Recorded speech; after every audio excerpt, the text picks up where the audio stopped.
Assalamualaikum warahmatullahi wabarakatuh. Saya Fahrul Baidawi, NIM 1831041059, kelas PJKRC 2018. Di sini saya akan menjelaskan sedikit tentang olahraga dan kebudayaan pada mata kuliah Sosiologi Penjas dan Olahraga. Yang pertama yaitu apa itu olahraga? Apa itu olahraga dalam kebudayaan? Olahraga dalam kebudayaan adalah bagian dari kebudayaan yang dikembangkan manusia. Dalam kebudayaan dikenal adanya 4 pranata yang masing-masingnya terdiri atas berbagai aktivitas kebudayaan, materi, dan juga gagasan yang melatar belakanginya.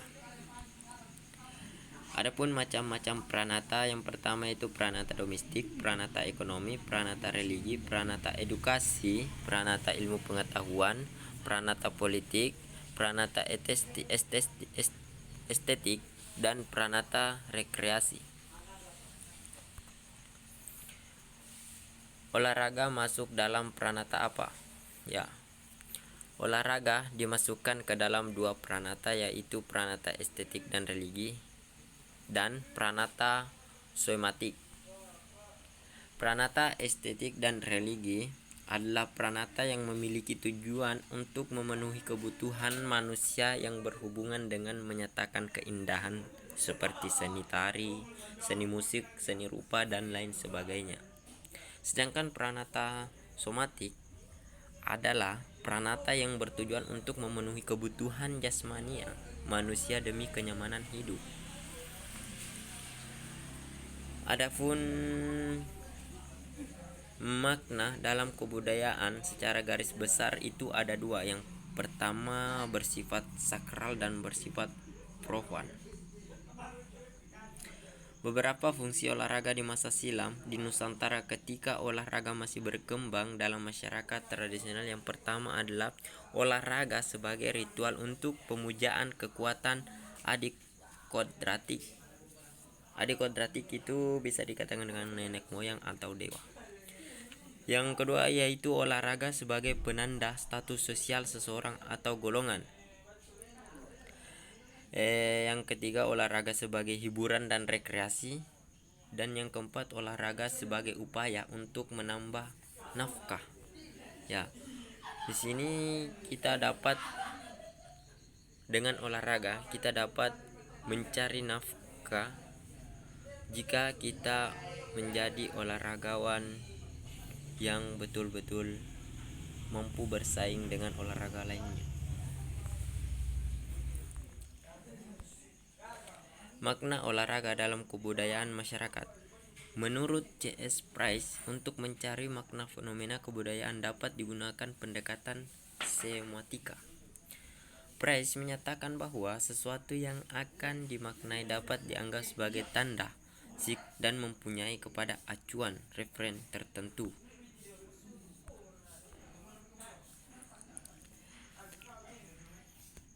Pertalian asosiasi antara sik dan referen itu akan melahirkan 3 sifat. Apabila bersifat natural akan melahirkan tanda indeks. Jika bersifat formal, tanda yang terbentuk adalah ikon. Dan apabila bersifat arbitrer melahirkan tanda simbol. Bagian tradik Frisch, Van Zost 1992 dan Munandar 1999 2004. Bagian pertama siomatik tradik C.S. Price reference. Di sini reference sig interpretant itu menunjuk ke atas, dan asosiasi natural index, asosiasi formal ikon, asosiasi arbitrer simbol. Dalam kegiatan olahraga sebenarnya dapat dibagi 3 jenis kegiatan. Pertama untuk keperluan sendiri, untuk dilombakan, dan untuk dipertandingkan. Bagan makna olahraga perlombaan.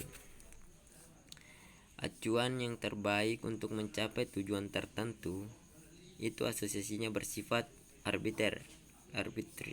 atau simbol dengan tanda olahraga. Interpretannya perlombaan sebagai pencarian yang terbaik tanpa gangguan lawan secara langsung. Pada interpretan yang terbentuk adalah olahraga perlombaan sebagai pencarian yang terbaik tanpa gangguan lawan, melainkan dengan upaya sendiri menjadi yang terbaik. Bagan makna olahraga pertandingan. Secara umum, olahraga dalam kebudayaan dapat dianggap sebagai tanda yang mengacu kepada beberapa referensinya. Asosiasinya ini bersifat arbitrary atau simbol yang ditandai dengan pertandingan olahraga dengan pencarian yang terbaik dengan mengganggu atau menghambat lawan, atau di sini kita bertanding. Olahraga secara mendasar jika dilakukan secara tidak serius adalah kegiatan rekreasi dan pengisi waktu luang, namun jika dilakukan secara sungguh-sungguh merupakan kegiatan pembuktian kemampuan diri atau pembuktian kelompok untuk lebih baik dari kelompok yang lain. Bagan makna olahraga kebudayaan. Di sini bersifat arbitrer yaitu simbol. Acuan pertama yaitu rekreasi dan pengisi waktu dengan tanda olahraga. Acuan kedua yaitu pembuktian kemampuan prestasi yang dicapai. Itu tanda dan interpretasinya sama, olahraga dan konsep tentang rekreasi dan pembuktian prestasi diri atau kelompok. Museum. Olahraga mempunyai beberapa keistimewaan yang membedakannya dengan museum-museum lainnya. Karena yang dikoleksi tidak hanya benda-benda konkret di bidang prestasi olahraga, namun terdapat hal yang harus dipikirkan sungguh-sungguh bahwa sejatinya museum tersebut mengoleksi prestasi dan kebanggaan, mengoleksi semangat untuk berolahraga, dan koleksi terus bertambah sejalan dengan prestasi olahraga yang berhasil diraih oleh anak bangsa di bidang olahraga. Itu menurut Munandar pada tahun 2012.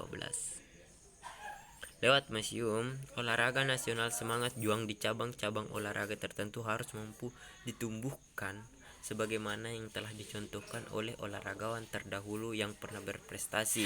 Misalnya Carlos Davids di bidang angkat berat, Diana Husain, Tatja Kusuma di bidang tenis meja, Donald Pandingan cabang panahan, Icuk Sugiarto dalam olahraga bulu tangkis, atau Susanti Mendagi bersaudara di bidang terjun payung, dan sederet olahraga berprestasi lainnya. Adapun bagan makna Museum Olahraga Nasional, di sini ada 3 acuan. Yang pertama yaitu mendokumentasikan prestasi bidang olahraga, kebanggaan bangsa, dan acuan ketiga yaitu kejayaan bangsa. Ini berbentuk dalam simbol semu. Setelah melakukan penafsiran makna secara bertingkat tersebut, lalu apa makna sebenarnya dari kehadiran Museum Olahraga Nasional di tengah masyarakat Indonesia dewasa ini? Pemberian maknanya yaitu dengan cara membaca tanda pertama, Museum Olahraga Nasional sebagai simbol dari acuan terakhir yaitu kejayaan bangsa. Jadi Museum Olahraga Nasional tersebut didirikan sebagai simbol dari kejayaan bangsa di bidang olahraga. Hal itulah yang menjadi makna sebenarnya dari Museum Olahraga Nasional. Tentu saja sebagai simbol kejayaan bangsa di bidang olahraga, museum tersebut harus mampu menyempurnakan dirinya dengan berbagai penataan, tidak hanya penataan fisik museum yang berupa gedung, tata pamer, dan koleksinya, namun juga penataan konseptual yang melatar belakangi tata pameran, penyajian koleksi, dan pengembangan sumber daya manusianya. Penataan yang terakhir itulah yang harus juga diadakan sesuai dengan tuntunan zaman, bahwa yang membuat suatu museum itu berkembang maju dan dikenal masyarakat adalah berkat kepiawaian dan kreativitas sumber daya manusianya yang memang bertekad untuk memajukan museum. Sekian dari saya, terima kasih.